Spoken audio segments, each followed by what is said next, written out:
कुछ कहानियां ऐसी होती हैं ना जो सिर्फ कहानियां नहीं रहती, बल्कि हमें जिंदगी का असल मतलब समझा देती हैं।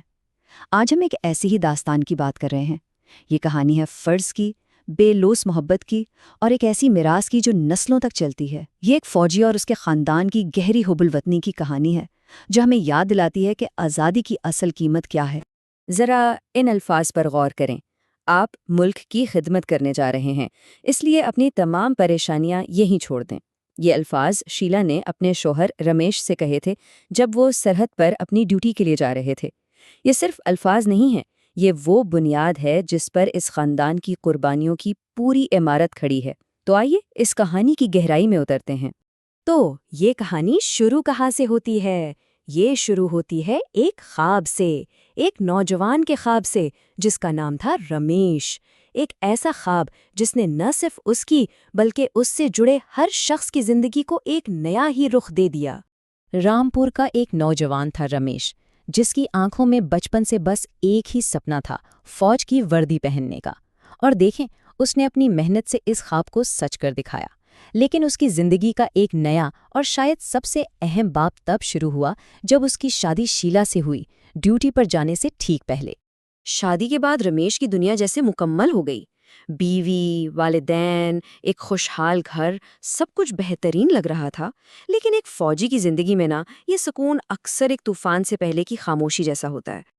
और बस यहीं से उस खानदान के असल इम्तिहान का आगाज होता है।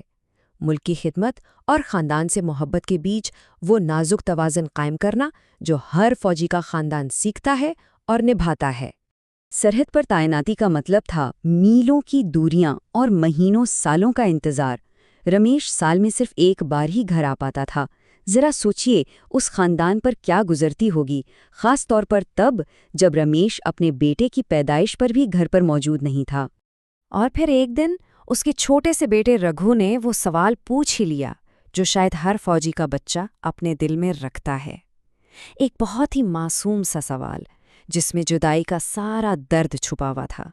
शीला ने जिस तरह अपने बेटे को जवाब दिया, उसमें एक माँ की मोहब्बत भी थी और एक फौजी की बीवी का फ़ख्र भी। उसने रघु को समझाया कि उसके वालिद एक हीरो हैं जिनकी कुर्बानी की वजह से लाखों लोग महफूज सोते हैं।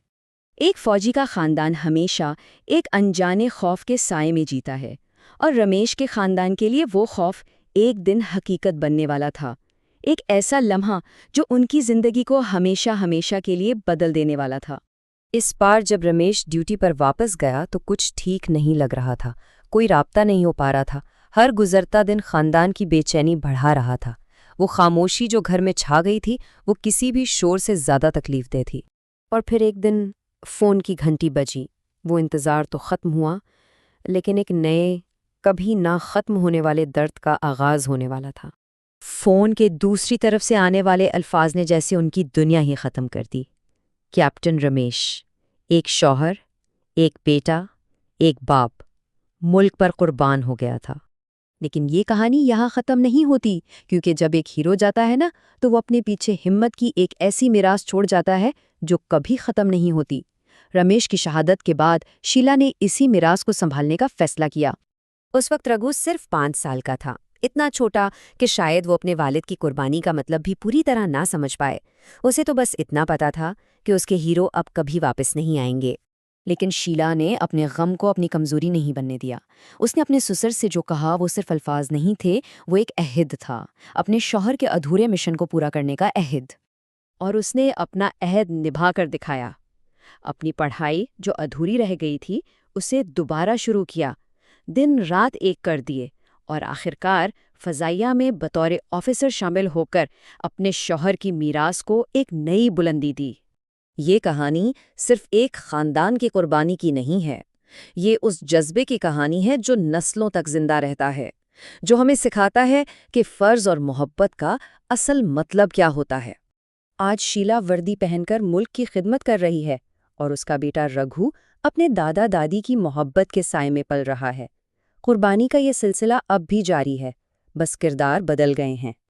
और ऐसा लगता है कि ये मिरास अगली नस्ल में भी पूरी तरह मुंतकिल हो चुकी है। रघु अपने वालिदैन के नक्शे कदम पर चलते हुए अब खुद इस मिट्टी की खिदमत का ख्वाब देखता है। हमारी सरहदों की हिफाजत करने वाले सिपाही और उनके ख़ानदान जो कुर्बानियाँ देते हैं,